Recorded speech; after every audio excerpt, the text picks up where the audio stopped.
کتاب الزہد میں ایک واقعہ لکھا، جب بحرین فتح ہوا مشک اور عنبر کی خوشبو مال غنیمت میں آئی۔ حضرت عمر رضی اللہ تعالیٰ عنہ نے فرمایا کون ہے جو اس کو تقسیم کرے؟ آپ کی گھر والی عاتقہ بنت زید نے فرمایا میں تقسیم کر دیتی ہوں۔ فرمایا تم تقسیم نہ کرو۔ کہا کیا آپ کو میرے اوپر اعتماد نہیں کہ میں عدل اور انصاف کے ساتھ تقسیم کروں گی؟ حضرت عمر رضی اللہ تعالیٰ عنہ نے فرمایا مجھے اعتماد تو ہے تم پر اور مجھے مکمل بھروسہ ہے تم عدل کے ساتھ کرو گی، لیکن جس وقت تم مشک اور عنبر کے ذرات کو الگ الگ کرو گی تقسیم کرنے کے لیے، اس دوران ہو سکتا ہے تمہیں جسم کے کسی حصے پر کھجلی آئے، تمہیں گردن پر آئے، پنڈلیوں پر آئے، چہرے پر آئے، تو یہ جو ذرات تمہاری انگلیوں کے ساتھ لگے ہوئے ہوں گے دوران کھجلی یہ تمہاری کمر پر، تمہاری گردن پر، تمہاری پنڈلیوں پر، چہرے پہ لگ جائیں گے تو تمہیں مشک اور عنبر کے ذرات زیادہ ملیں گے، عام لوگوں کو یہ ذرات کم ملیں گے۔ تو عمر خدا کے دربار میں کیا جواب دے گا؟ یہ ہے امام عادل۔ تو 7 آدمیوں کو اللہ اپنے عرش کا سایہ دے گا۔ امام الانبیاء صلی اللہ علیہ وسلم فرماتے ہیں پہلا انسان کون ہوگا؟ امام عادل، وہ بادشاہ جس نے عدل اور انصاف کے مطابق زندگی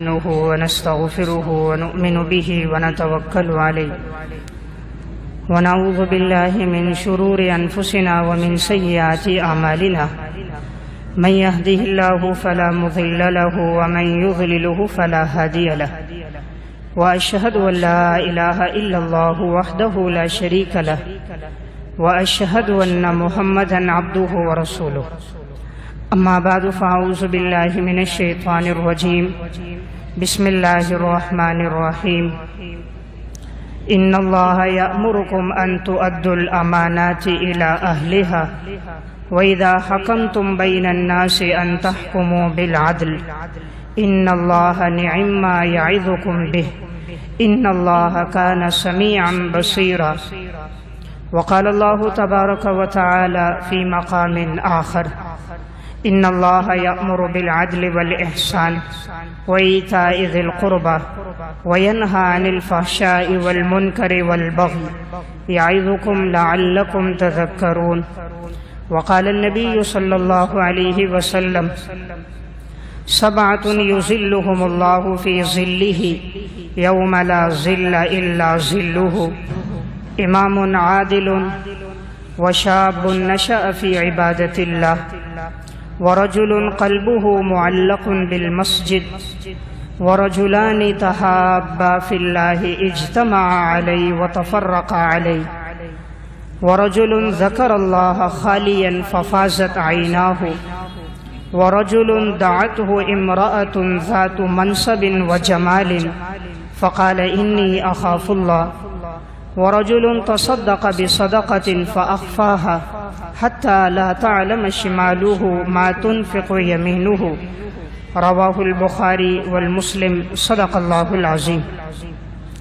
میرے انتہائی واجب الاحترام قابل صد احترام بھائیوں، دوستوں اور بزرگوں، میں نے آپ کے سامنے قرآن کریم کی 2 آیات اور نبی اکرم صلی اللہ علیہ وسلم کے ارشادات میں سے ایک حدیث پڑھی۔ قرآن کریم کی جو آیت میں نے تلاوت کی اس میں اللہ رب العزت ارشاد فرماتے ہیں ان اللہ یأمرکم ان تؤدوا الامانات الی اہلہا، یقیناً اللہ تعالیٰ تمہیں اس بات کا حکم دیتا ہے کہ تم امانتوں کو ان کے اہل کے سپرد کر دو۔ وَإِذَا حَكَمْتُمْ بَيْنَ النَّاسِ أَن تَحْكُمُوا بِالْعَدْلِ، اور جب تم لوگوں کے درمیان فیصلہ کرو تو تم انصاف کے ساتھ فیصلہ کرو۔ ان اللہ نعم ما یعظکم بہ، یقیناً اللہ تعالیٰ تمہیں نہایت عمدہ اور خوبصورت باتوں کی نصیحت کرتا ہے، اور یقیناً اللہ ہر قول کا سننے والا ہے اور ہر فعل کا دیکھنے والا ہے۔ دوسرے مقام پر اللہ رب العزت نے ارشاد فرمایا ان اللہ یأمر بالعدل والاحسان وایتاء ذی القربى، یقیناً اللہ تمہیں حکم دیتا ہے اس بات کا کہ تم انصاف کرو اور تم اپنے رشتہ داروں کو عطا کرو، اور اللہ تعالیٰ تمہیں روکتا ہے اس بات سے کہ تم ظلم کرو، بے حیائی کا ارتکاب کرو، اللہ تمہیں اس سے منع کرتا ہے۔ قرآن کریم کی ان 2 آیات میں ہمیں جس بات کا حکم ملتا ہے وہ ہے عدل اور انصاف۔ حدیث میں جناب رسول اللہ صلی اللہ علیہ وسلم نے ارشاد فرمایا سبعۃ یظلھم اللہ فی ظلہ یوم لا ظل الا ظلہ، 7 انسان ایسے ہیں جنہیں اللہ رب العزت اپنے عرش کا سایہ نصیب فرمائیں گے، جس دن کوئی سایہ نہیں ہوگا سوائے اللہ کے عرش کے سائے کے۔ امام عادل، پہلا انسان وہ بادشاہ ہوگا جس نے عدل اور انصاف کے مطابق حکمرانی کی ہوگی۔ نمبر 2، شاب نشأ فی عبادت اللہ، وہ نوجوان جس نے جوانی میں اللہ کی عبادت کی ہوگی۔ نمبر 3، ورجل قلبہ معلق بالمسجد، وہ شخص کے جس کا دل مسجد کے ساتھ لگا ہوا ہو۔ نمبر 4، ورجلان تحابا فی اللہ اجتمع علیہ وتفرقا علیہ، وہ 2 آدمی کے جو آپس میں محبت بھی اللہ کے لیے کریں اور ان کی جدائی بھی آپس میں اللہ کے لیے ہو۔ نمبر 5، ورجل ذکر اللہ خالیا ففاضت عیناہ، کہ جو شخص تنہائی میں اللہ کو یاد کرے اور اللہ کے خوف سے اس کی آنکھوں سے آنسو بہنے لگ جائیں۔ نمبر 6، ورجل دعته امرأة ذات منصب وجمال، جس شخص کو کوئی عورت گناہ کی دعوت دے اور وہ عورت ایک منصب والی، عہدے والی ہو، خوبصورت ہو، اور وہ آگے سے جواب دے فقال انی اخاف اللہ، کہ میں اللہ سے ڈرتا ہوں۔ نمبر 7، ورجل تصدق بصدقۃ فاخفاها، وہ انسان جو اللہ کے راستے میں صدقہ کرے، اتنا پوشیدہ صدقہ کرے حتی لا تعلم شمالہ ما تنفق یمینہ، کہ دائیں ہاتھ نے کیا خرچ کیا ہے اس کے بائیں ہاتھ کو پتہ بھی نہ ہو۔ تو اس حدیث میں جناب رسول اللہ صلی اللہ علیہ وسلم نے ارشاد فرمایا 7 آدمیوں کو اللہ اپنے عرش کا سایہ نصیب فرمائے گا، اور فرمایا اس دن اللہ اپنے عرش کا سایہ دے گا جس دن کوئی سایہ نہیں ہوگا سوائے اللہ کے عرش کے سائے کے، اور یہ دن ہوگا قیامت کا دن۔ قرآن کریم اس بارے میں فرماتا ہے کان مقدارہ 50,000 سنہ، وہ قیامت کا ایک دن 50,000 سال کے برابر کا ہوگا۔ جس دن سورج 1 میل کے فاصلے پر ہوگا، نفسی نفسی کا عالم ہوگا، ہر انسان اپنے گناہوں کے بارے میں پریشان ہوگا، تمام لوگ محشر کے میدان میں جمع ہوں گے۔ صحیح مسلم کی روایت میں ہے کہ بعض لوگ اپنے پسینے میں ٹخنوں تک ڈوبے ہوئے ہوں گے، بعض لوگ اپنے پسینوں میں گھٹنوں تک ڈوبے ہوئے ہوں گے، بعض لوگ اپنے پسینوں میں ناف تک ڈوبے ہوئے ہوں گے، اور بعض پسینے کے اندر اتنے ہوں گے کہ گویا پسینے نے ان کے منہ میں لگام بنائی ہوگی، یعنی منہ تک پسینے میں ہوں گے۔ ہر آدمی پریشان اور غمگین ہوگا، حفاتن عرلن غرلن، برہنہ جسم برہنہ پاؤں، بغیر ختنے کے سب جمع ہوں گے۔ جب آپ صلی اللہ علیہ وسلم سے پوچھا گیا یا رسول اللہ کوئی آدمی ایک دوسرے کو دیکھے گا نہیں؟ آپ نے فرمایا ہر آدمی اپنے گناہوں میں اور غم میں اتنا مبتلا ہوگا اسے دوسرے کی طرف دیکھنے کی نوبت ہی نہیں پڑے گی۔ تو ہر آدمی پسینے میں ڈوبا ہوا ہے۔ اس دن یوم یفر المرء من اخیہ وامہ وابیہ وصاحبتہ وبنیہ، جس دن بھائی اپنے بھائی سے بھاگے گا، جس دن اولاد والدین سے بھاگیں گے، والدین اولاد سے بھاگیں گے، اس دن ہر آدمی کو اپنی ہی فکر لاحق ہوگی۔ ہر ایک کی زبان پہ نفسی نفسی ہوگا کہ میرے ساتھ کیا ہوگا، میرے ساتھ کیا ہوگا۔ خونی رشتے بھی اس دن کام نہیں آئیں گے۔ زمین آسمان کا یہ نظام درہم برہم ہو جائے گا۔ اذا الشمس کورت، سورج بے نور ہو جائے گا۔ واذا النجوم انکدرت، ستارے گدلے پڑ جائیں گے۔ سمندروں میں آگ لگ جائے گی۔ وَإِذَا الْوُحُوشُ حُشِرَتْ، وحشی جانور بھی سارے جمع ہو جائیں گے۔ وَإِذَا الْبِحَارُ سُجِّرَتْ، سمندروں کو بھی بھڑکا دیا جائے گا۔ اِذَا السَّمَاءُ انفطرت، اِذَا السَّمَاءُ انشقت، یہ آسمان بھی پھٹ جائے گا۔ اِذَا زُلْزِلَتِ الْأَرْضُ زِلْزَالَهَا، زمین میں ایک زلزلہ آئے گا۔ یا ایھا الناس اتقوا ربکم ان زلزلۃ الساعۃ شیء عظیم، اے لوگو تم ڈرو اپنے رب سے اور قیامت کے اس زلزلے سے ڈرو جو بڑا خطرناک ہوگا۔ آج سے دیکھیں چند دن پہلے ترکی میں زلزلہ آیا اور اب تک 11,000 افراد اس میں جاں بحق ہو گئے، بہت سے مسلمان بھی اس میں شہید ہو گئے، حالانکہ چند منٹوں کا تھا اور اربوں روپے کا نقصان ہوا۔ کسی کو معلوم نہیں تھا کہ کل یہ ہونے والا ہے اور میری موت آئے گی۔ لمحے کے اندر، چند منٹوں کے اندر ہی کائنات کا نظام وہاں کا درہم برہم ہو گیا۔ تو اللہ یہی فرما رہا ہے جب قیامت کا دن آئے گا تو اذا زلزلت الارض زلزالہا، زمین میں ایک زلزلہ آئے گا۔ جب یہ سارے انسان وہاں جمع ہوں گے، کوئی سایہ نہیں ہوگا۔ 7 خوش قسمت انسان ایسے ہوں گے جنہیں اللہ رب العزت اپنے عرش کا سایہ نصیب فرمائیں گے۔ جب سورج 1 میل کے فاصلے پر ہو تو گرمی کتنی زیادہ ہوگی۔ آج تو سورج ہم سے لاکھوں کلومیٹر دور ہے، لیکن اس کے باوجود جون جولائی میں گرمی اتنی ہوتی ہے کہ انسان کے لیے باہر نکلنا مشکل ہو جاتا ہے، اور جب سورج 1 میل کے فاصلے پر ہو تو پھر اس وقت کیا کیفیت ہوگی۔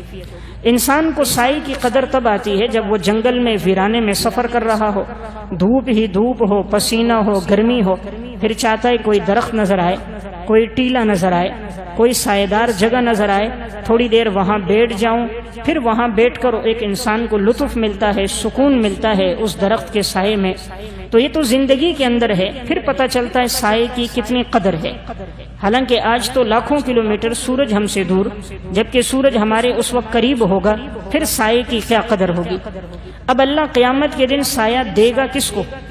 رسول اللہ صلی اللہ علیہ وسلم نے ارشاد فرمایا، 7 یظلہم اللہ فی ظلہ یوم لا ظل الا ظلہ، 7 آدمی ایسے ہیں جنہیں اللہ اپنے عرش کا سایہ نصیب فرمائے گا، جس دن کوئی سایہ نہیں ہوگا سوائے اللہ کے عرش کے سائے کے۔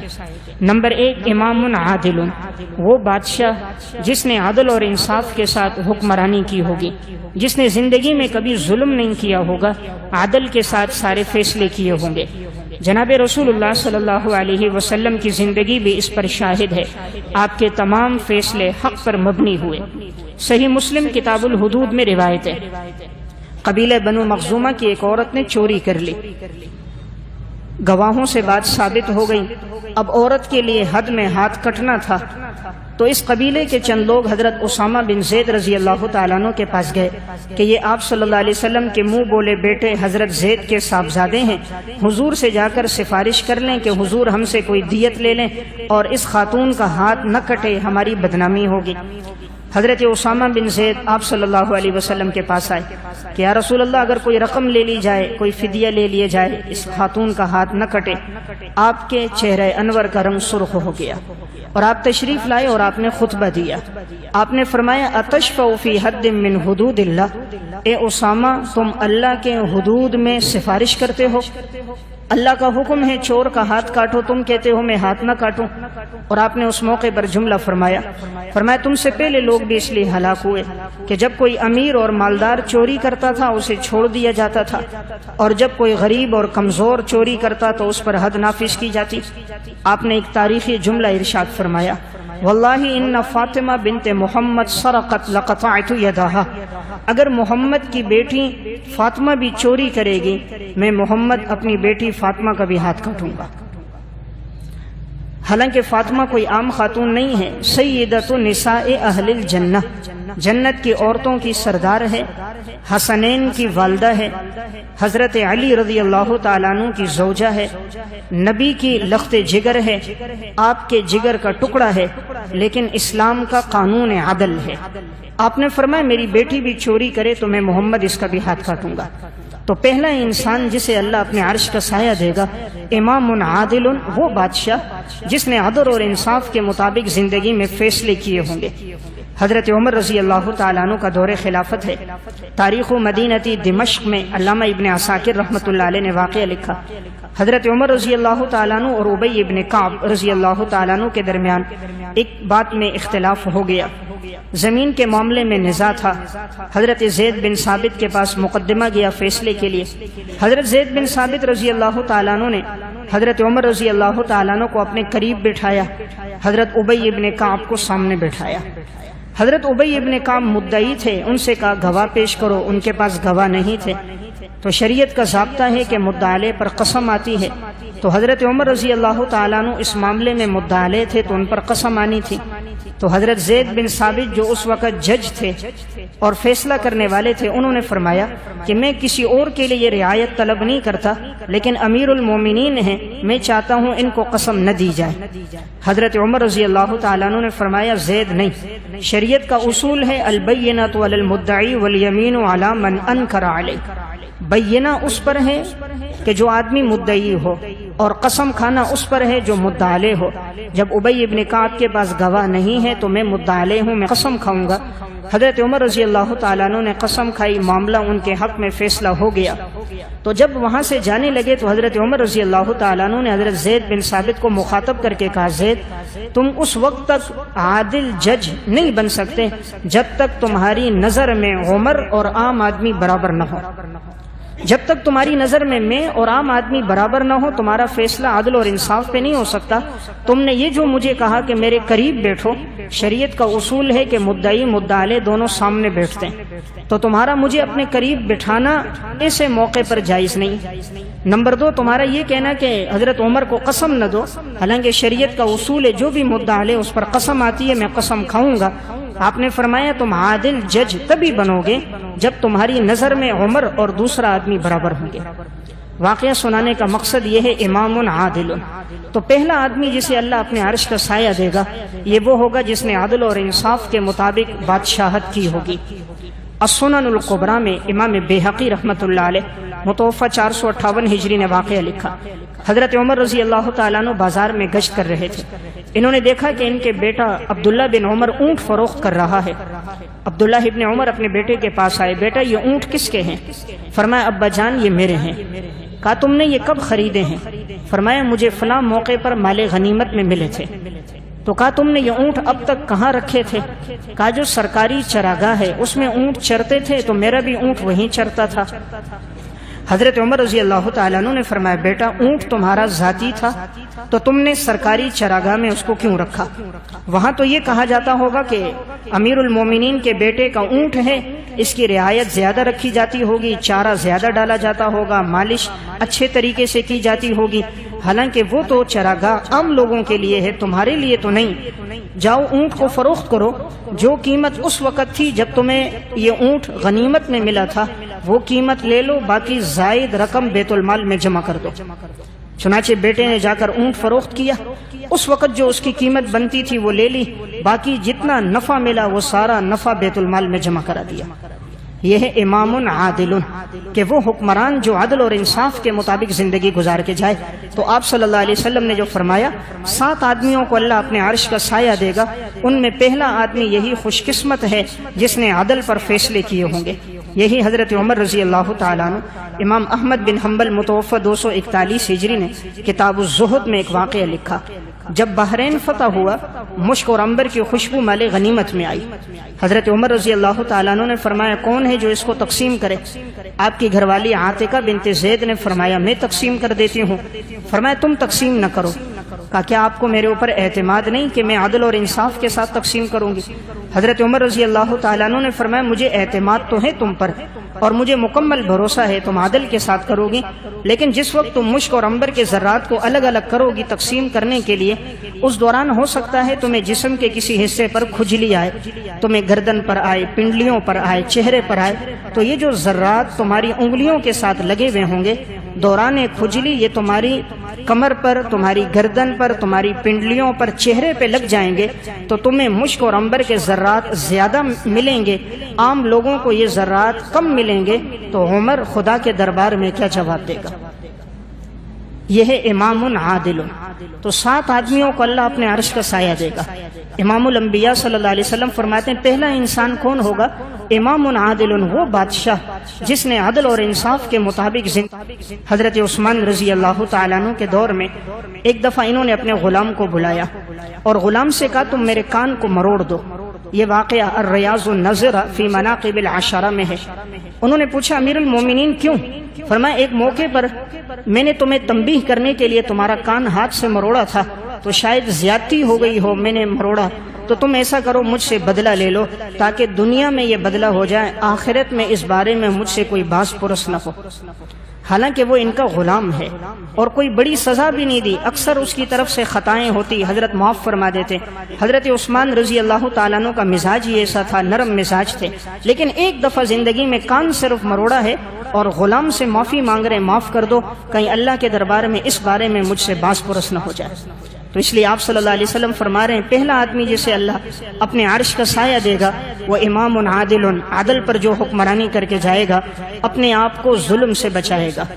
علامہ زاہد الکوثری رحمۃ اللہ علیہ متوفہ 1371 ہجری حسن التقاضی فی سیرت الامام ابی یوسف القاضی میں ایک واقعہ نقل فرماتے ہیں۔ امام ابو یوسف رحمۃ اللہ علیہ اپنے دور کے چیف جسٹس قاضی القضات تھے، ساری زندگی انہوں نے فیصلے کیے، بڑے عدل اور انصاف پہ کیے۔ قاضی ہونے کے باوجود یومیہ 200 رکعت نوافل پڑھتے تھے، تذکرۃ الحفاظ میں ہے 200 رکعت نوافل یومیہ پڑھتے تھے۔ جب آخری وقت ان کا قریب آیا تو امام ابو یوسف رحمۃ اللہ علیہ رو رہے تھے۔ کسی نے پوچھا حضرت کیوں رو رہے ہو؟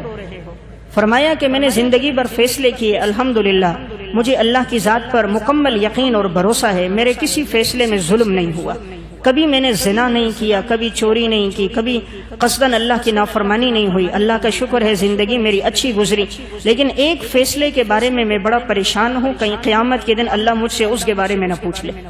لوگوں نے پوچھا حضرت کون سا فیصلہ؟ کہا ایک دفعہ ایسا ہوا کہ ذمیوں میں یعنی غیر مسلم عیسائی تھے، ان میں سے ایک نے دعویٰ کیا کہ ہماری جو فلاں زمین ہے وہ ہارون الرشید بادشاہ نے لی، حالانکہ وہ ہماری زمین ہے۔ تو میں نے جب ان کا دعویٰ سنا اور ان کا لکھا ہوا دعویٰ پڑھا تو میں نے ان سے کہا تم اگلے دن آ جاؤ، جب عدالت لگے گی اس وقت آ کر تم اپنا مقدمہ پیش کر دینا، تو میں ہارون الرشید بادشاہ کو بھی بٹھاؤں گا، ان کی بات بھی سنوں گا، تمہاری بات بھی سنوں گا کہ زمین تمہاری ہے یا بادشاہ جو کہہ رہا ہے کہ زمین میری ہے اس کی ہے۔ اگلے دن جب معاملہ ہوا ہارون الرشید بادشاہ کو بلایا گیا۔ اب یہ غیر مسلم جو ذمی تھا کہہ رہا تھا کہ یہ جگہ میری ہے، وہ بھی سامنے آئے۔ اب ان سے کہا گیا کہ تم مدعی ہو، تمہارا دعویٰ زمین تمہاری ہے، تمہارے پاس گواہ ہیں؟ اس نے کہا نہیں گواہ تو نہیں ہے۔ تو کہا جب مدعی کے پاس گواہ نہ ہو تو مدعا علیہ پر قسم آتی ہے۔ اب ہارون الرشید اس معاملے میں مدعا علیہ تھا، تو ہارون الرشید بادشاہ تھا، غیر مسلم ذمی سامنے بیٹھا تھا، تو ہارون الرشید امام ابو یوسف رحمہ اللہ کے دائیں طرف بیٹھے ہوئے تھے۔ تو امام ابو یوسف رحمہ اللہ نے کہا بادشاہ سلامت آپ کیا کہتے ہو کہ زمین آپ کی ہے، تو کیا آپ اس پر قسم کھا سکتے ہو؟ آپ مدعا علیہ ہو۔ اس نے کہا ہاں میں قسم کھاتا ہوں یہ زمین میری ہے اور میرے پاس ثبوت بھی موجود ہے، کاغذات بھی موجود ہیں، گواہ بھی موجود ہیں کہ زمین میری ہے۔ تو انہوں نے کاغذات بھی دکھا دیے، گواہ بھی تھی، قسم بھی انہوں نے کھا لی، تو فیصلہ حق کے مطابق ہارون الرشید کے حق میں ہو گیا۔ تو لوگوں نے کہا حضرت فیصلہ تو آپ نے ٹھیک کیا، پھر رو کیوں رہے ہو؟ فرمایا رو اس لیے رہا ہوں کہ جس وقت میں یہ فیصلہ کر رہا تھا ہارون الرشید میرے دائیں طرف بیٹھا تھا، وہ غیر مسلم ذمی میرے سامنے بیٹھا ہوا تھا۔ انصاف کا تقاضا یہ تھا کہ میں بادشاہ کو بھی سامنے بیٹھاتا، جہاں مدعی بیٹھا تھا اسی کے ساتھ مدعا علیہ کو بیٹھاتا، تو میں نے غیر مسلم مدعا علیہ کو سامنے بٹھایا، بادشاہ میرے دائیں طرف بیٹھ گیا، کہیں اللہ مجھ سے اس بارے میں نہ پوچھ لے کہ تم نے بادشاہ کو سامنے کیوں نہیں بٹھایا تھا۔ یہ ہے امام عادل، عدل اور انصاف کے مطابق فیصلے۔ حالانکہ فیصلہ بالکل ٹھیک ہوا، لیکن صرف اتنی بات پر وہ پریشان ہے کہیں اس پہ اللہ نہ پوچھ لے، اس لیے فیصلہ کرانا بڑا مشکل کام ہوتا ہے۔ جب بھی آدمی اس معاملے میں جائے حتی الامکان بھرپور کوشش کرے حق کے ساتھ فیصلہ ہو، کسی طرف اس کا جھکاؤ اور کسی طرف اس کا میلان نہیں ہونا چاہیے۔ آپ صلی اللہ علیہ وسلم نے فرمایا جب کسی آدمی کو قاضی بنا دیا جاتا ہے گویا اس کو بغیر چھری کے ذبح کر دیا گیا۔ چھری سے کسی کو ذبح کرو تب بھی بڑی تکلیف ہے، اور اگر بغیر چھری کے ذبح کر دیا جائے کسی نوکیلی چیز کے ساتھ تو بہت زیادہ تکلیف ہے۔ تو اگر ذرا برابر آدمی کا میلان دائیں بائیں ہوتا ہے کسی بھی وجہ سے، شخصیت کی وجہ سے، عہدے کی وجہ سے، حسب و نسب کی وجہ سے، قومیت، لسانیت، دولت کی وجہ سے، تو عند اللہ گرفت زیادہ ہے۔ اس لیے پہلا آدمی جس کو اللہ اپنے عرش کا سایہ دے گا امام عادل، وہ بادشاہ ہوگا جس نے عدل اور انصاف کے مطابق فیصلے کیے ہوں گے۔ اس لیے انسان ظلم سے بچے۔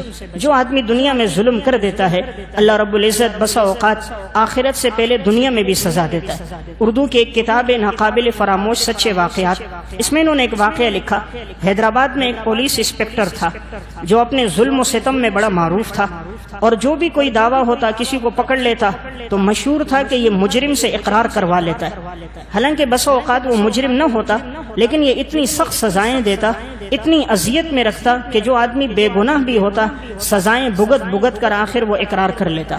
اور یہ عام لوگوں کو پکڑ کر ان سے اقرار کروانے کے لیے بسا اوقات بدبخت ان کی پاخانے کی جگہ میں مرچیں ڈال دیتا تھا تاکہ اس کے ساتھ وہ جلے، جسم کو کاٹ دیتا، اوپر مرچ اور نمک ڈالتا تاکہ وہ جلے اور اقرار کر لے۔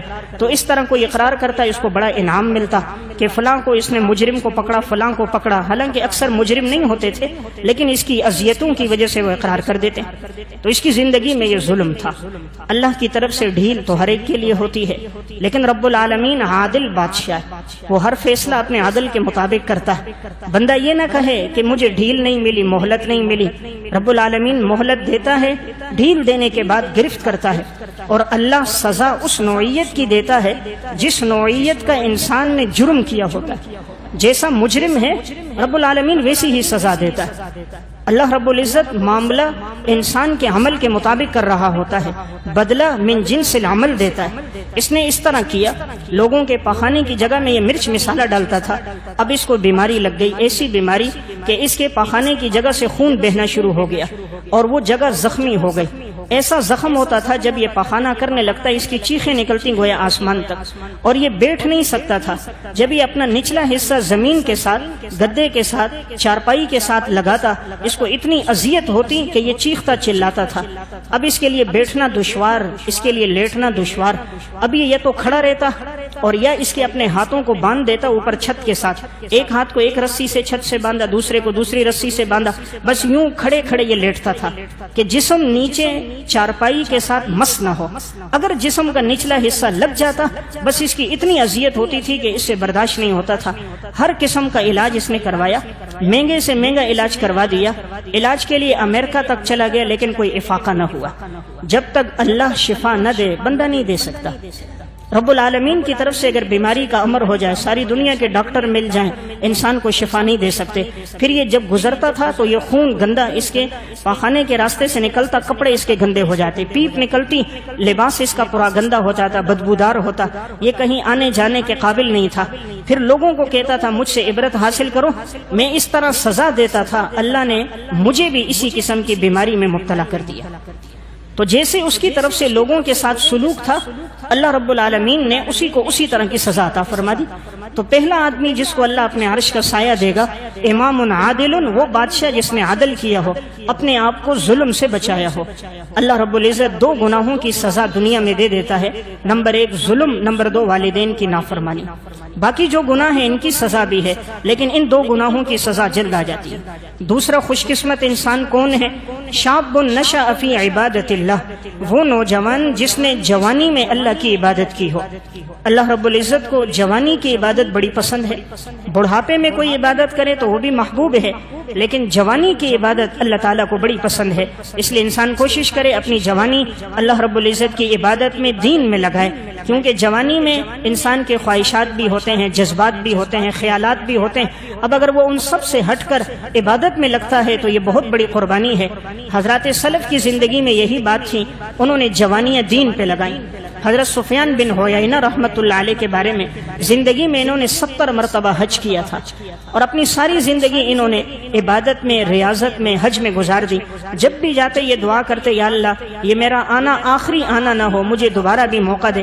جب 70واں انہوں نے حج کر دیا، پھر کہا اب مجھے حیا آتی ہے میں اللہ سے یہ دعا کروں، پھر انہوں نے دعا نہیں کی۔ اگلے سال سفیان بن حیینہ رحمۃ اللہ علیہ کا انتقال ہو گیا۔ امام ابو حنیفہ رحمۃ اللہ علیہ الخیرات الحسان میں اور مناقب ابی حنیفہ میں واقعہ ہے، سن 95 ہجری سے حج شروع کیے تھے، 150 ہجری تک ہر سال حج کرتے رہے، زندگی میں 55 مرتبہ انہوں نے حج کیا۔ یعنی یہ وہ لوگ تھے جن کی جوانیاں اللہ کے راستے میں گزری تھیں، عبادت اور ریاضت میں، صوم و صلاۃ میں ان کا وقت گزرا۔ امام ابو قلابہ رحمۃ اللہ علیہ کے بارے میں حیات الحیوان میں ہے، یومیہ 400 رکعت نوافل پڑھا کرتے تھے، عبادت میں زندگی گزر گئی۔ امام وکی بن جراح رحمۃ اللہ علیہ کے بارے میں صفت الصفوہ میں ہے، زندگی بھر معمول رہا، سفر حضر میں روزانہ ایک قرآن کریم تلاوت کیا کرتے، ہر وقت زبان پہ تلاوت ہوتی تھی، دن کو شروع کرتے تھے، رات سونے تک ان کا قرآن پورا ہو جاتا تھا۔ جیسے ہمیں گپ شپ میں مزہ آتا ہے، موبائل کے چلانے میں مزہ آتا ہے، اخبارات پڑھنے میں مزہ آتا ہے، سیاسی تبصروں میں مزہ آتا ہے، سلف کو اس سے کئی گنا زیادہ لطف قرآن کی تلاوت اور عبادت اور ریاضت میں ہوتی تھی۔ آج کوئی کہے کہ یار یہ لوگ دن میں قرآن کیسے پڑھ لیتے تھے، ہم 10 گھنٹے موبائل چلا سکتے ہیں، وہ 8 سے 9 گھنٹے میں پورا قرآن نہیں پڑھ سکتے۔ آج بھی حافظ قرآن ایک سپارہ بآسانی 17 سے 18 منٹ میں پڑھ لیتا ہے، 1 گھنٹے میں اس کے 4 سپارے پورے ہو جاتے ہیں۔ جب آج کا حافظ پڑھ سکتا ہے، اللہ نے سلف کے اوقات میں تو بڑی برکت ڈالی تھی۔ آج انسان عشق معشوقی میں کتنا وقت لگاتا ہے، جس کے ساتھ عشق ہو گیا ہے 4 گھنٹے موبائل پہ باتیں کر رہا ہے، ساری رات اس کے لیے جاگ رہا ہے، اسے میسج کر رہا ہے، اس کے انتظار میں کالج یونیورسٹیوں کے باہر سڑکوں پہ کھڑا اس کا انتظار کر رہا ہے۔ جب عشق معشوقی میں انسان 6 گھنٹے جاگ سکتا ہے، کوئی رب کی محبت میں نہیں جاگ سکتا جو عشق حقیقی ہے؟ عشق مجازی میں جو 3 گھنٹے موبائل پہ باتیں کر سکتا ہے، کوئی اللہ کے عشق میں ہو کر 4 گھنٹے خدا کے قرآن کی تلاوت نہیں کر سکتا؟ اصل بات یہ ہمارے دل گناہوں کی وجہ سے آلودہ ہو گئے۔ حضرت عثمان رضی اللہ تعالیٰ عنہ فرماتے تھے، لو ان قلوبنا طہرت ما شبعت من کلام ربنا، اگر ہمارے دل پاک ہو جائیں کبھی بھی قرآن کریم کی تلاوت سے سیر نہیں ہوں گے اگر دل پاک ہو جائیں۔ دل آلودہ ہے اس لیے تلاوت کی طرف رغبت نہیں ہو رہی۔ تو دوسرا آدمی کون ہے جو اپنی جوانی اللہ کے راستے میں لگائے؟ تیسرا خوش قسمت انسان جسے اللہ اپنے عرش کا سایہ دے گا وہ ہے رجل قلبہ معلق بالمسجد، جس آدمی کا دل مسجد کے ساتھ لگا ہوا ہو، جس کا دل مسجد کے ساتھ ہو، اس کے دل میں مسجد کی محبت ہو، بس وہ زیادہ وقت اپنا مسجد میں گزارے، مسجد سے باہر بھی جائے، اذان کا انتظار، اللہ اکبر کی صدا سن کر سارے کام چھوڑ کر مسجد آ جائے، مسجد میں اپنا وقت گزارے، اللہ اس کو اپنے عرش کا سایہ نصیب فرمائیں گے۔ مومن آدمی کو تو مسجد میں یوں سکون ملتا ہے جیسے مچھلی کو پانی میں سکون ملتا ہے۔ منافق مسجد میں یوں بے چین ہوتا ہے جیسے کہ پرندہ پنجرے میں بے چین ہوتا ہے۔ تو جب اللہ محبت کرتا ہے تو مسجد میں آنے میں دل میں سکون ہوتا ہے، ورنہ آدمی صرف جمعے کے دن آتا ہے۔ اب کتنے ہیں صرف جمعے کو آتے ہیں، آخری وقت میں خطبہ چل رہا ہوگا پہنچیں گے، 2 رکعت نماز اوپر نیچے ہوئے، مرغ کی طرح ٹونکے ماری اور نماز ختم ہوئی، یوں بھاگے، نہ دعا نہ تسبیح نہ اذکار نہ تلاوت نہ نوافل نہ سنن کی ادائیگی، جیسے کوئی جیل خانے کا دروازہ کھلا ہے اور قیدی بھاگ رہے ہیں۔ تو اللہ رب العزت اس کو اپنے گھر بٹھانا ہی نہیں چاہتا۔ جس سے محبت کرتا ہے اسے اپنے گھر بھی لاتا ہے، بٹھاتا بھی ہے۔ جس سے محبت نہیں کرتا وہ آخری صف میں ہوتا ہے، 2 رکعت اوپر نیچے ہوا، جسم مسجد میں ہے، ذہن فیکٹری میں ہے، ذہن اس کا دکان کے اندر ہے، حساب و کتاب میں ہے، نکل جاتا ہے۔ تو تیسرا آدمی جس سے اللہ محبت کرے گا وہ ہے جس کا دل مسجد کے ساتھ لگا ہوا ہو۔ حضرات سلف کو اتنی محبت تھی، یہ لوگ اذان سے پہلے مسجد آتے تھے۔ سعید بن مسیب رحمۃ اللہ علیہ کے بارے میں حلیۃ الاولیاء میں ہے، مانودی للصلاۃ منذ 40 سنۃ الا وسعید بن المسیب فی المسجد، 40 سال تک ان کا معمول رہا، یہ اذان سے پہلے مسجد میں موجود ہوتے تھے۔ حلیۃ الاولیاء میں ہے اذان بعد میں ہوتی تھی، سعید بن مسیب پہلے آتے تھے، 40 سال صف اول میں تکبیر اولیٰ کے ساتھ انہوں نے نماز ادا کی۔ چوتھا خوش قسمت انسان کون ہے جسے اللہ اپنے عرش کا سایہ دے گا؟ رجلان تحابا فی اللہ اجتمع علیہ وتفرقا علیہ، وہ 2 آدمی جو آپس میں محبت بھی اللہ کے لیے کریں اور ان کی آپس میں جدائی بھی اللہ کے لیے، آپس میں محبت بھی اللہ کے لیے، جدائی بھی اللہ کے لیے۔ یعنی محبت صرف اس وجہ سے کہ یہ میرا مسلمان بھائی ہے، اس کے ساتھ وہ تعاون کرے، محبت رکھے، اور اگر کسی وجہ سے اس کی نفرت ہو، کسی وجہ سے دوری ہو، تبھی وجہ شریعت بنے، اللہ کی محبت بنے۔ کہ کوئی گناہ میں مبتلا یہ روک رہا ہے، وہ گناہ سے باز نہیں آ رہا، سر عام موسیقی، بے حیائی، فحاشی میں مبتلا ہے، رشوت اور سود میں ہے، وہ اس کو روکتا ہے، باز نہیں آتا، تو اس کے دل میں اس کے لیے جذبات جو آتے ہیں وہ دین کی وجہ سے اللہ کے لیے آتے ہیں، تو ایسے انسان کو اللہ اپنے عرش کا سایہ دے گا۔ آج تو ہماری محبت ہوتی ہے قومیت پر، اگر وہ میری قوم کا ہے تو محبت کریں گے، یا لسانیت پر ہے، آج کی محبت یا سیاست پر ہے، پارٹی اگر ایک ہے، اگر وہ میری جماعت کا ہے تو اس کے ساتھ تعاون بھی کرائیں گے، مشکل حالات میں ہے اس کے ساتھ تعاون ہوگا، لیکن اگر اس کی سیاسی جماعت کوئی اور ہے، چاہے وہ مجبور ہے، بے بس ہے، بے قرار ہے، ہمیں اس پہ ترس نہیں آئے گا۔ تو گویا آج ہمارے معیار جماعت ہے، ہمارا معیار سیاست ہے، لسانیت اور قومیت ہے، اسلام کا معیار یار انما المؤمنون اخوہ، ہر مسلمان دوسرے کا بھائی ہے. المؤمنون کرجل واحد، سارے مسلمان ایک جسم کی مانند ہیں.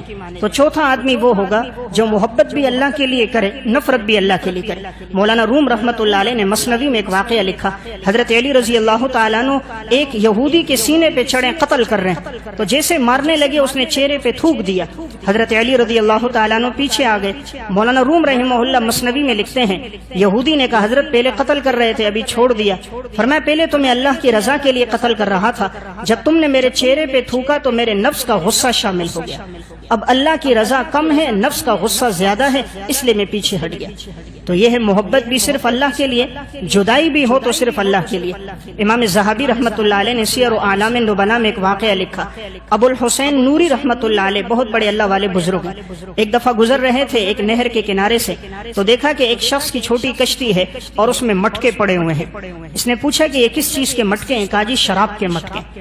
ابو الحسین نوری نے کہا کہاں لے کر جا رہے؟ کہا بادشاہ وقت خلیفہ معتضد کے مٹکے ہیں اور ان کے ہاں آج محفل منعقد ہوگی، اس میں درباریوں کو وزراء کو شراب پلائی جائے گی، وہ شراب لے کر جا رہا ہوں. ان کے ہاتھ میں ڈنڈا تھا، ایک مٹکے کو مارا اسے توڑا، دوسرے کو، تیسرے کو، چوتھے کو. 10 مٹکوں میں سے 9 مٹکے اس نے شراب کے توڑ دیے. کشتی والا دیکھ رہا ہے، غصہ آ گیا، بھائی تو نے کیوں توڑ دیے؟ بادشاہ کو میں کیا جواب دوں گا؟ کہا بادشاہ کو جا کر کہنا ابو الحسین نوری نے توڑے. اب انہوں نے اس وقت جو وہاں کی پولیس تھی اسے بلایا اور انہوں نے آ کر ابو الحسین وہاں کھڑے میں ان کو گرفتار کر لیا. خلیفہ معتضد باللہ کے سامنے جب پیش کیا، خلیفہ نے کہا تم نے یہ کیوں توڑے؟ کہا میں نے آپ کے ساتھ خیر خواہی کی ہے. کہا کیا خیر خواہی؟ کہا آپ کو معلوم نہیں ہے شریعت نے شراب کو حرام کیا ہے، آپ مسلمانوں کے بادشاہ ہو کر شراب پی رہے ہو، وزراء کو درباریوں کو پلا رہے ہو، تو جس کام سے شریعت نے روکا کیوں کر رہے ہو؟ میں نے آپ کی خیر خواہی کی ہے اس لیے میں نے ان کو توڑا. بادشاہ نے کہا تجھے حکم کس نے دیا؟ کہا مجھے اس رب نے حکم دیا جس رب نے تجھے بادشاہت دی، جس نے تجھے بادشاہ بنایا اس نے حکم دیا ہے کہ منکر کام جب بھی دیکھو تو منع کرو. اور آپ صلی اللہ علیہ وسلم نے حکم دیا من رأى منکم منکرا فلیغیرہ بیدہ، جو منکر دیکھو اسے ہاتھ سے منع کرو، طاقت نہ ہو تو زبان سے، طاقت نہ ہو تو دل میں برا جانو. بادشاہ نے کہا تمہیں معلوم ہے اس کی سزا کیا ہوگی؟ کہا اس کی سزا یہ تم مجھے قتل کر دو گے تو ٹھیک ہے میری دنیا خراب ہوگی، میری آخرت بن جائے گی، لیکن تمہاری آخرت برباد ہو جائے گی. بادشاہ نے کہا پھر یہ ایک مٹکا کیوں چھوڑا؟ جب سارے توڑے تھے یہ ایک بھی توڑ دیتے. ابو الحسین نوری نے فرمایا بات یہ ہے جب میں نے یہ 9 مٹکے توڑے تو میرے دل میں خیال آیا تو بڑا بہادر آدمی ہے، بادشاہ کے شراب کے مٹکے توڑ رہا ہے. تو میرے دل کے اندر ریاکاری جب آئی تو میں نے 10واں مٹکا چھوڑ دیا کہ پہلے جو 9 مٹکے توڑے تھے وہ اللہ کی رضا تھی، اور جب 10ویں میں اللہ کی رضا کم ہو گئی، نفس کی آمیزش آ گئی، تو اس لیے میں نے 10ویں کو چھوڑ دیا.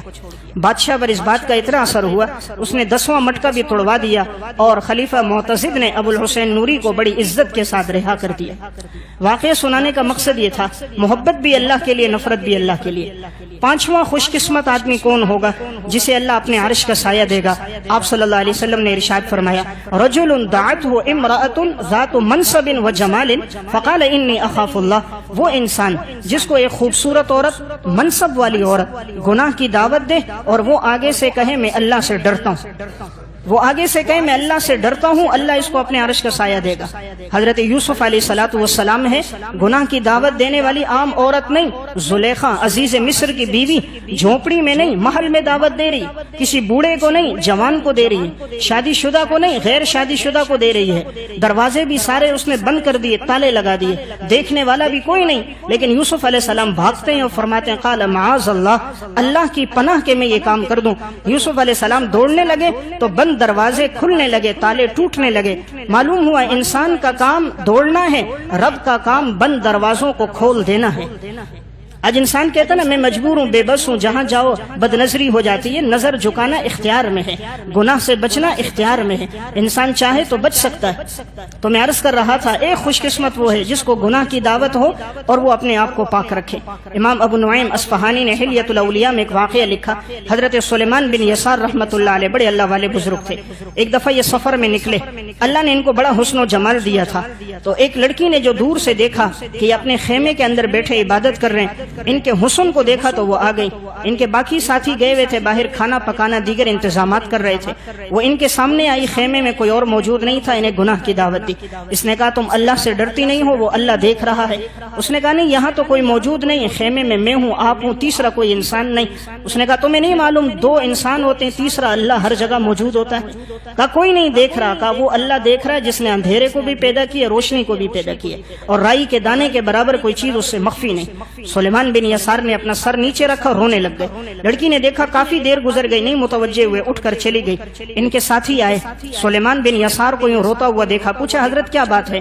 انہوں نے کسی کو نہ بتائی. ساتھیوں نے ان کا رونا دیکھا, وہ سب بھی رونے لگ گئے. اب یہ قافلہ آگے چلا. جب یہ حرم پہنچے, سوئے تو خواب میں حضرت یوسف علیہ الصلوۃ والسلام کی زیارت ہوئی.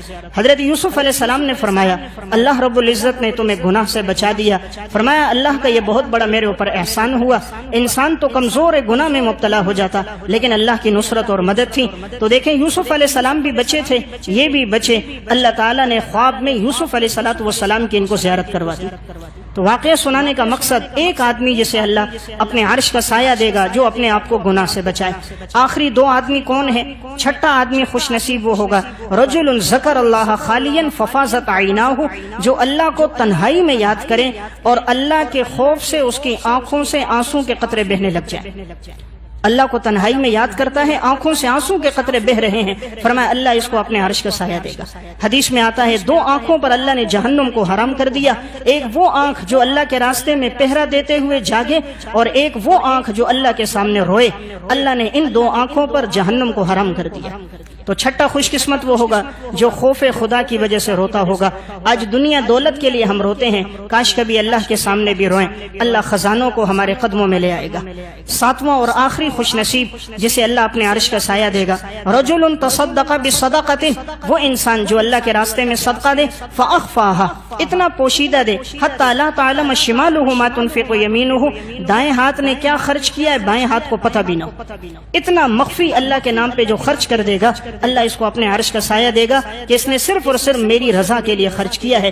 تو اللہ نے اگر کسی کو مالی وسعت دی ہو, آج کل مہنگائی زیادہ ہے, ہر تقریباً تیسرا چوتھا آدمی پریشان ہے, اللہ نے جسے وسعت دی ہے مزدوروں کے ساتھ, غریبوں کے ساتھ, یتیموں کے ساتھ, بے بسوں کے ساتھ خفیہ طور پر آدمی تعاون کرے, اس موقع پر اللہ قیامت کے دن اپنے عرش کا سایہ نصیب فرمائیں گے. میں ایک واقعہ سنا کے بات ختم کرتا ہوں. حضرات سلف کی سخاوت کتنی ہوتی تھی. آج تو ہماری سخاوت تو 20-50-100 روپے ہے. سلف کے اندر سخاوت کتنی تھی.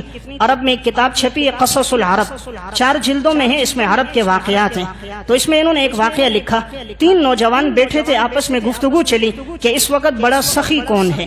ایک نے کہا کہ بڑا سخی قیس بن سعد ہے, دوسرے نے کہا بڑا سخی عبداللہ بن جعفر ہے, تیسرے نے کہا بڑا سخی عرابہ اوسی ہے. آپس میں الجھنے لگ گئے. ایک آدمی گزر رہا تھا, کسی نے کہا بھائی کیوں آپس میں تم تکرار کر رہے ہو, جو جس کو سخی مانتا ہے اس کے پاس جائے اور اس سے مانگے, جو زیادہ دے گا وہی سخی ہوگا. اب ان کو یہ بات سمجھ آ گئی. جس نے کہا عبداللہ بن جعفر سب سے بڑا سخی ہے, یہ حضرت جعفر طیار رضی اللہ تعالیٰ عنہ کے صاحبزادے, حضرت علی کے جو بھائی تھے جعفر, ان کے بیٹے عبداللہ. اب جس نے کہا عبداللہ بن جعفر سخی ہے وہ اس کے پاس گیا. حضرت عبداللہ بن جعفر گھوڑے پر بیٹھے ہوئے ہیں, 2000 دینار ان کے پاس تھے, ریشم کی چند چادریں تھیں ان کے پاس, کہیں سفر میں جا رہے تھے. انہوں نے کہا مجھے اللہ کے نام پر دے دو, مسافر ہوں, مجھے کچھ ضرورت ہے, اللہ کے لیے میرے ساتھ تعاون کرو. عبداللہ بن جعفر اپنی سواری سے اترے, وہ مہنگی سواری بھی اس کو دے دی. 2000 دینار, دینار سونے کا ہوتا ہے, درم چاندی کا ہوتا ہے, 2000 دینار بھی دے دیے, ریشم کی وہ چادریں بھی اس کو دے دی, اور کہا مجھے اپنی دعاؤں میں یاد رکھنا. اپنی مہنگی سواری, آج کون ہے جو اللہ کے نام پر اپنی سواری دے, 2000 دینار اس کو دے دے جو کروڑوں روپے مالیت ہے, اور ریشم کی چادریں بھی اس کو دے دی. دوسرا جس نے کہا تھا قیس بن سعد سخی ہے, وہ اس کے گھر گیا. قیس بن سعد آرام کر رہے تھے, دروازے پہ دستک دی, ان کی خادمہ باہر آئی, کیسے آنا ہوا, کہا کچھ اللہ کے نام پر تعاون کرو, مسافر ہوں, غریب ہوں, سواری میرے پاس نہیں ہے. وہ اندر گئی, 300 دینار سونے کے تھیلے میں ڈالے, اور وہ تھیلا لا کر اس کو دیا, کہا یہ لو. اور وہ سامنے باڑا ہے, اس میں اونٹ بھی ہیں, گائیں بھی ہیں, بکریاں بھی ہیں, بیل بھی ہیں, گھوڑے بھی ہیں, تمہیں جو چاہیے جتنے چاہیے کھول کے لے جاؤ. وہ شخص گیا اپنی مرضی سے گھوڑا اونٹ لیا اور لے کر چلا گیا۔ قیس بن سعد بیدار ہوئے، پوچھا کیا ہوا؟ کہا ایک شخص آیا تھا، اللہ کے نام پہ مانگا تھا، میں نے اس کو 300 دینار بھی دیے اور کہا جو سواری چاہیے وہ سواری بھی لے لو، اس نے وہ سواری بھی لے لی۔ وہ اتنے خوش ہو گئے، خوشی میں اپنی اس باندی کو اس نے آزاد کر دیا کہ تم نے بہت اچھا کام کیا۔ آج اگر کوئی 5 روپے کی جگہ 100 روپے دے دے، باپ بیٹے پہ غصہ ہو جاتا ہے، تجھے معلوم نہیں تو نے 100 روپے دے دیا، 5 روپے دیتا 2 روپے کا سکہ دیتا، اتنے زیادہ تو نے دے دیے۔ بیوی دے تو شوہر جھگڑے گا، شوہر دے تو بیوی آج لڑائی کرے گی، لیکن اس دور کے سلف کا ایمان تھا۔ تیسرا جس نے کہا سب سے بڑا سخی عرابہ اوسی ہے، اس کے پاس گیا۔ عرابہ اوسی آخری عمر میں نابینا ہو گئے، ان کے پاس کچھ بھی نہیں تھا، ایک غلام پر ایک ہاتھ رکھا ہے، دوسرے پہ دوسرا ہاتھ رکھا ہے، یہ جا رہے ہیں تو راستے میں اس نے کہا اللہ کے نام پہ دے دو، مسافر آدمی ہوں۔ اس نے کہا بھائی میرے پاس تو کچھ نہ بچا، جو تھا سب دے دیا، یہ 2 غلام ہیں، ان کو لے کر چلے جاؤ، اپنی ضرورت میں لے آؤ۔ تو اس نے کہا نہیں میں نہیں چاہتا، آپ سے لے لوں، آپ کو کھلائے گا کون، پلائے گا کون، مسجد کون لے کر آئے گا؟ یہی 2 غلام ان کی خدمت کرتے تھے۔ فرمایا اگر تم نہیں لوگے تو میں اس کو آزاد کر دوں گا۔ آخر کہتے ہیں میں نے مجبوراً لے لیا۔ اب عرابہ اوسی نابینا جا رہے تھے تو راستے میں نظر نہیں آتا تھا، گر گئے، ایک جگہ اٹھے گئے، دوسری جگہ گر گئے۔ اس دور میں نہ سڑکیں تھیں نہ راستے اس طرح بنے ہوئے تھے۔ جب مسجد پہنچے تھے تو گرنے کی وجہ سے پیشانی سے خون بہ رہا تھا۔ اب یہ لوگ سارے جمع ہو گئے کہ کس کو بڑا سخی کہیں؟ عبداللہ بن جعفر کو کہیں جس نے اپنی سواری بھی دی، 2000 دینار بھی دیے اور ریشم کی چادریں بھی دی، یا اس کو سخی کہیں کہ جو جس کی باندی نے 300 دینار دے دیے، یا اس کو سخی کہیں جس کے پاس 2 غلام تھے اس نے دونوں دے دیے۔ نتیجہ یہ ہوا سب سے بڑا سخی عرابہ اوسی تھا، جس کے پاس 2 غلام تھے اس نے دونوں عطا کر دیے۔ تو عرب کے لوگوں کو ایسی اللہ نے سخاوت عطا فرمائی تھی۔ تو 7واں خوش نصیب وہ ہے جسے اللہ نے دیا اور اس نے اللہ کے راستے میں خرچ کیا۔ تو یہ 7 میں نے عرض کر دیے، ہم میں سے ہر ایک آدمی کوشش کرے یہ 7 اوصاف اپنی زندگی میں لائے تاکہ روز محشر ہمیں بھی اللہ کے عرش کا سایہ نصیب ہو۔ اللہ ہم کو عمل کی توفیق عطا فرمائے۔